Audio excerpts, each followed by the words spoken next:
بسم اللہ الرحمن الرحیم۔ محترم ناظرین، السلام علیکم ورحمۃ اللہ وبرکاتہ۔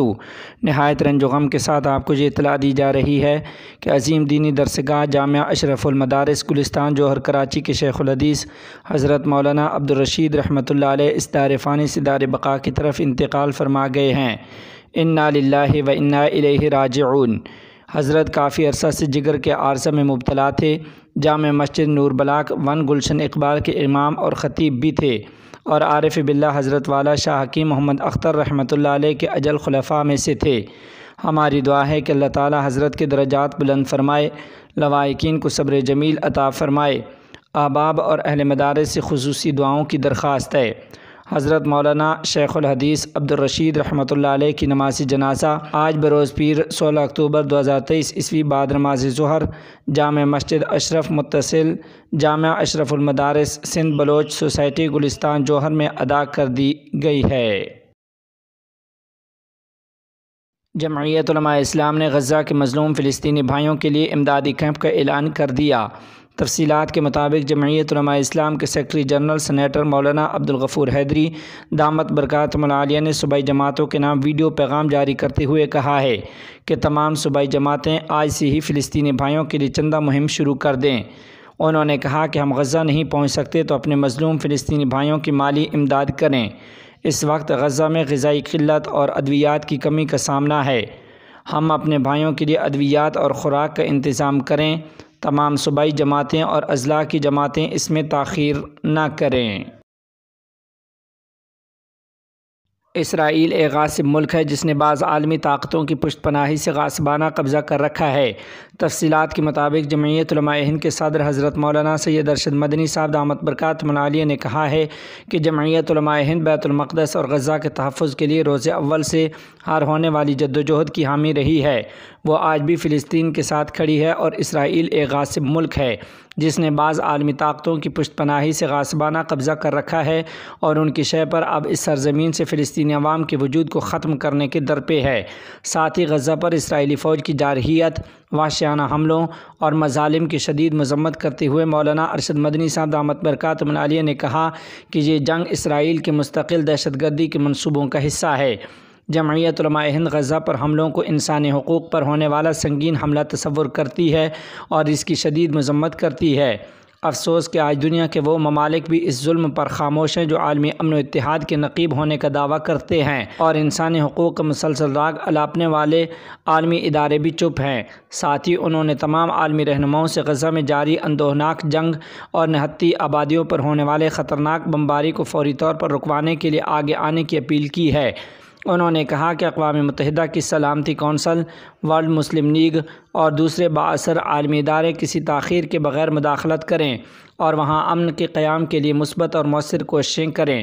اگر ایسا نہیں ہوا تو اس جنگ کا دائرہ بڑھ سکتا ہے اور یہ پوری دنیا کو اپنی لپیٹ میں لے سکتی ہے۔ مولانا ارشد مدنی صاحب دامت برکاتہم العالیہ نے اس بات پر بھی سخت افسوس کا اظہار کیا کہ ایک طرف بے گناہ شہری مارے جا رہے ہیں اور دوسری طرف اس پر ہونے والی اقوام متحدہ کی سلامتی کونسل کی حالیہ میٹنگ چند بڑی طاقتوں کی بحثی کی وجہ سے ناکام ہو گئی۔ انہوں نے کہا کہ فلسطین کے مسئلہ پر 75 برس سے یہی ہو رہا ہے۔ اس کا تاریخی پہلو تو یہ ہے کہ اگر کبھی اقوام متحدہ نے کوئی قرارداد منظور بھی کی تو اسرائیل نے اسے تسلیم نہیں کیا اور پوری دنیا خاموش تماشائی بنی رہی۔ یہی وجہ ہے کہ اس مسئلے کا اب تک کوئی قابل قبول حل نہیں نکل رہا۔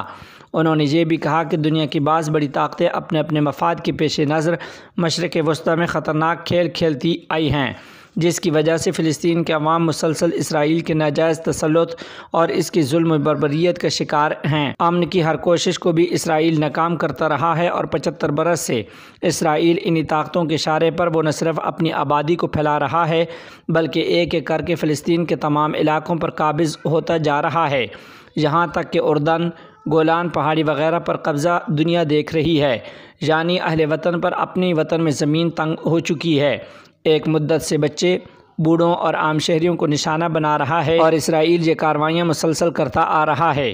فلسطین کے غیور عوام اپنی سرزمین آزاد کرانے کے لیے برسوں سے اپنی جانوں کا نذرانہ پیش کر رہے ہیں۔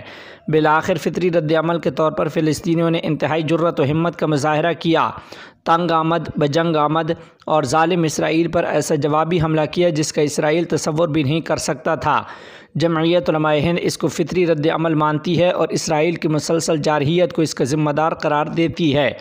مولانا ارشد مدنی صاحب دامت برکاتہم العالیہ نے کہا کہ جہاں تک ہندوستان کا تعلق ہے اس نے ہمیشہ قیام امن اور فلسطینی عوام کے حقوق کی بات کی ہے۔ مہاتما گاندھی، پنڈت نہرو، مولانا ابوالکلام آزاد، رفیع احمد قدوائی سے لے کر اٹل بہاری واجپئی تک سب نے ہمیشہ فلسطینی کاز کی حمایت کی ہے، لیکن وقت کی ستم ظریفی دیکھیے کہ آج ہندوستان کا میڈیا اپنے حقوق کی بازیابی کے لیے لڑنے والے حماس کو دہشت گرد قرار دے رہا ہے۔ انہوں نے وضاحت کی کہ فلسطین کے عوام کی جدوجہد اپنے وطن کی آزادی اور قبلہ اول کی بازیابی کے لیے ہے اور تنازع کی اصل جڑ اسرائیل کی خطرناک توسیع پسندانہ سوچ ہے، جس کے ذریعے وہ فلسطین کے عوام کو وہاں سے بے دخل کر کے پورے ارض فلسطین پر قبضہ جما لینا چاہتا ہے۔ انہوں نے کہا کہ آج بھی ہم کو اپنے بزرگوں کے قدیم موقف پر قائم رہنا چاہیے اور انصاف کا تقاضا بھی یہی ہے کہ حق کا ساتھ دیا جائے، کیونکہ فلسطین کے عوام حق پر ہیں، اور اس کا حل بھی یہی ہے کہ اقوام متحدہ کے فیصلے کے مطابق خود مختار فلسطین آزاد ریاست قائم ہو اور اوسلو 1967 عیسوی کے معاہدے کے تحت اسرائیل اپنی سرحدوں پر واپس چلا جائے۔ جمعیت علماء ہند مظلوم فلسطینیوں کی ہمت اور حوصلہ اور صبر و استقامت کو خراج تحسین پیش کرتی ہے اور دعا گو ہے کہ اللہ تعالیٰ ظلم کے خلاف ان کے حوصلے اور ہمت کو بلند رکھے اور ان کی نصرت و مدد فرمائے۔ مولانا شاہد الحسنی رحمۃ اللہ علیہ کا انتقال عظیم ملی خسارہ۔ تفصیلات کے مطابق جمعیت علماء ہند کے قومی صدر اور دارالعلوم دیوبند کے صدر المدرسین حضرت مولانا سید ارشد مدنی صاحب دامت برکاتہم العالیہ جامعہ مظاہر علوم سہارنپور پہنچ کر جامعہ کے امین عام حضرت مولانا سید محمد شاہد الحسنی رحمۃ اللہ علیہ کے انتقال پر گہرے افسوس کا اظہار کرتے ہوئے اہل خانہ سے تعزیت مسنونہ پیش کی اور ان کی وفات کو علمی اور عوامی حلقوں کا بڑا نقصان قرار دیا۔ مولانا سید ارشد مدنی صاحب دامت برکاتہم العالیہ نے جامعہ مظاہر علوم سہارنپور کے ناظم اعلیٰ اور شیخ الحدیث حضرت مولانا سید محمد عاقل صاحب دامت برکاتہم العالیہ اور مولانا سید محمد شاہد الحسنی رحمۃ اللہ علیہ کے صاحبزادے اور جامعہ مظاہر علوم کے امین عام مولانا مفتی سید محمد صالح صاحب سمیت دیگر پسماندگان سے ملاقات کی اور تعزیت مسنونہ پیش کرتے ہوئے کہا کہ مولانا سید شاہد الحسنی صاحب رحمۃ اللہ علیہ میرے بہت ہی عزیز تھے، ان کے انتقال سے مجھے بہت غم ہوا۔ بیرون ملک کے سفر کے باعث میں نماز جنازہ میں شرکت نہیں کر سکا۔ مولانا ارشد مدنی صاحب دامت برکاتہم العالیہ نے کہا کہ مولانا شاہد سہارنپوری رحمۃ اللہ علیہ جیسے لوگ مدتوں میں پیدا ہوتے ہیں، وہ کئی اعتبار سے خوش قسمت تھے۔ علمی گھرانے سے ان کا تعلق رہا۔ شیخ الحدیث مولانا محمد زکریہ کاندہلوی رحمۃ اللہ علیہ کے نواسے تھے اور ان کی تربیت یافتہ تھے۔ مرحوم نے زبردست منتظم کے طور پر اپنی شناخت بنائی اور نامور قلمکار کے طور پر علمی حلقوں میں مشہور ہوئے۔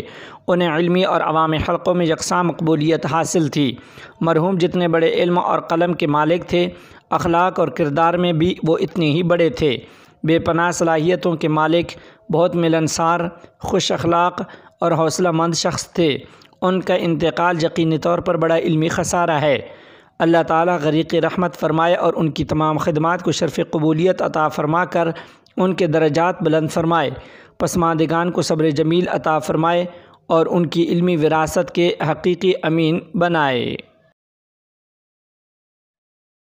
غزہ پر اسرائیلی بمباری ماحولیاتی اصولوں اور انسانی حقوق کے خلاف عمل ہے۔ تفصیلات کے مطابق عالمی موسمیاتی تبدیلی کے حوالے سے منعقدہ تقریب سے خطاب کرتے ہوئے افغانستان کے نائب وزیر اعظم برائے انتظامی امور مولوی عبدالسلام حنفی نے غزہ پر اسرائیلی بمباری کو ماحولیاتی اصولوں اور انسانی حقوق کی خلاف ورزی قرار دیا اور اس کی شدید مذمت کی ہے۔ نائب وزیر اعظم نے اسلامی تعاون تنظیم اور اقوام متحدہ سے مطالبہ کیا کہ وہ اسرائیل کے حملوں کی مذمت کریں اور انہیں روکیں۔ ان کا کہنا تھا کہ بین الاقوامی سطح پر وسیع صنعتی سرگرمیاں موسمیاتی تبدیلیوں کا باعث بنی ہیں اور ان سرگرمیوں نے زمین کے درجہ حرارت میں اضافہ کیا ہے۔ انہوں نے کہا کہ افغانستان دنیا میں موسمیاتی تبدیلیوں سے سب سے زیادہ متاثر ہونے والے ممالک میں 6 نمبر پر ہے، جبکہ یہاں گرین ہاؤس گیسوں کے اخراج اور پیداوار کی شرح بہت کم ہے۔ افغانستان میں نئے جاپانی سفیر کی تعیناتی۔ تفصیلات کے مطابق افغانستان کی وزارت خارجہ کا کہنا ہے کہ تاکاشی اوکاڈا نے افغان وزیر خارجہ مولوی امیر خان متقی حفظہ اللہ سے الوداعی ملاقات میں کہا کہ اب افغانستان میں ان کا مشن ختم ہو گیا ہے اور اس کے بعد تاکاشی کرمایا کابل میں نئے سفیر ہوں گے۔ مولوی امیر خان متقی حفظہ اللہ نے اوکاڈا کا شکریہ ادا کرتے ہوئے کہا کہ دونوں ممالک کے درمیان تعلقات کو وسعت دینے میں ان کا کردار ہے اور ان کی کامیابی کی امید ظاہر کی۔ کابل میں جاپان کے نئے سفیر تاکیوشی کرمایا نے افغانستان اور جاپان کے درمیان اچھے تعلقات کو ایجاد کرنے کے علاوہ وعدہ کیا کہ وہ تعلقات کی ترقی میں تعمیری کردار ادا کریں گے۔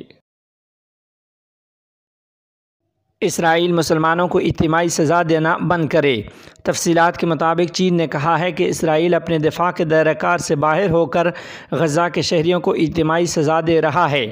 عالمی خبر رساں ادارے کے مطابق چین کے وزیر خارجہ وانگ ژی نے کہا ہے کہ غزہ میں اسرائیلی فوج کی بڑھتی ہوئی کارروائیاں اپنے دفاع کے حق کے دائرہ کار سے باہر ہو چکی ہیں اور اقوام متحدہ کو اس کو سنجیدگی سے لینا چاہیے۔ چین کے وزیر خارجہ نے مطالبہ کیا کہ اسرائیل اب حماس کے حملے کے جواب میں غزہ کے لوگوں کو اجتماعی سزا دینا بند کرے۔ فریقین صورتحال کو مزید خراب ہونے سے بچانے کے لیے جلد از جلد مذاکرات کی میز پر آئیں۔ چینی وزیر خارجہ نے ان خیالات کا اظہار اپنے سعودی ہم منصب فیصل بن فرحان سے ٹیلی فونک گفتگو میں کیا۔ دونوں رہنماؤں کے درمیان یہ رابطہ اس وقت ہوا جب اسرائیل نے غزہ میں زمینی کارروائی کی دھمکی دی ہے۔ چین کے وزیر خارجہ نے گزشتہ روز امریکی وزیر خارجہ سے بھی ٹیلی فونک گفتگو کی تھی، جس میں امریکہ سے اسرائیل اور حماس تنازع ختم کرانے کے لیے کردار نبھانے کا مطالبہ کیا تھا۔ خیال رہے کہ چین نے دیگر عالمی ممالک کے برخلاف اب تک اپنے سرکاری بیانات میں حماس کا نام نہیں لیا اور نہ تشدد کا ذمہ دار ٹھہرایا ہے، جس پر چین پر بھی تنقید کی جا رہی ہے۔ حماس سے تعلق کا سلسلہ جاری رہے گا، ملائیشیا کا مغرب کو دو ٹوک جواب۔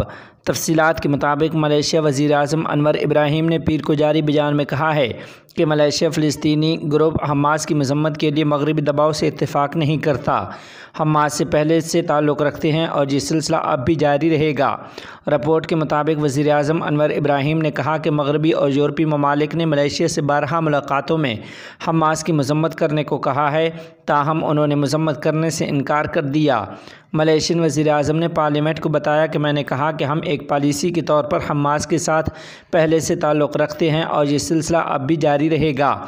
اسی طرح ہم مغربی اور یورپی ممالک کے دباؤ والے رویے سے متفق نہیں ہیں، کیونکہ حماس نے انتخابات کے ذریعے آزادانہ طور پر غزہ میں کامیابی حاصل کی اور غزہ والوں نے خود انہیں قیادت کے لیے منتخب کیا۔ واضح رہے کہ مسلم اکثریتی ملائیشیا فلسطین کا بھرپور حمایتی رہا ہے۔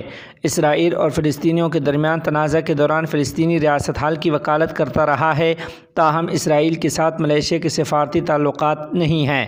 رپورٹ میں بتایا گیا کہ ماضی میں حماس کے رہنماؤں نے اکثر ملائیشیا کا دورہ کیا اور اس کے وزیر اعظم سے ملاقاتیں کی ہیں۔ ملائیشیا کے سابق وزیر اعظم نجیب رزاق نے 2013 میں غزہ پر اسرائیل کی ناکہ بندی کی مخالفت کی اور حماس کی دعوت کے بعد فلسطینی علاقے میں داخل ہوئے تھے۔ حماس کے اعلیٰ کمانڈر کی شہادت کی ویڈیو جاری۔ تفصیلات کے مطابق اسرائیل نے حماس حملے کے منصوبہ ساز اعلیٰ کمانڈر کو فضائی حملے میں شہید کرنے کا اعتراف کرتے ہوئے ویڈیو بھی جاری کر دی ہے۔ اسرائیلی میڈیا کے مطابق ملکی انٹیلیجنس نے حماس کے عز الدین القسام بریگیڈ کے بحری کمانڈو یونٹ نخبہ فورس کے سربراہ بلال القیدرہ کے غزہ کی پٹی کے جنوب میں واقع شہر خان یونس ٹھکانے کا سراغ لگایا۔ اسرائیلی فورسز نے دعویٰ کیا کہ فضائی حملوں میں حماس کے کئی anti tank missile launch pads اور اسلحہ ساز فیکٹریوں کو تباہ کر دیا گیا ہے۔ عرب میڈیا کے مطابق اسرائیلی فضائیہ کے اس حملے میں حماس کے جانباز نیول کمانڈو بلال القیدرہ شہید ہو گئے ہیں۔